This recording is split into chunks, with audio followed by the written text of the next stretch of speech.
சபரிமலை பயணம் தானப்பா சாமி வழி துணையா வந்து சேரப்பா சாமி சபரிமலை பயணம் தானப்பா சாமி வழி துணையா வந்து சேரப்பா பச்சிலைய கட்டிக்கிட்டு ஐயப்பா மேளத்தாளம் கூட்டிக்கிட்டு ஐயப்பா சிந்தகத்தம் ஆடிக்கிட்டு ஐயப்பா சாஸ்தா உன்னை வணங்கி புட்டு ஐயப்பா காந்தமல ஜோதியானவா எங்க காவலாக வந்து சேரப்பா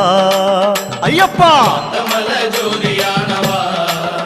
எங்க காவலாக வந்து சேரப்பா சன்னதியில் கட்டுங்கட்டி ஐயப்பா சபரிமலை காடு தேடி ஐயப்பா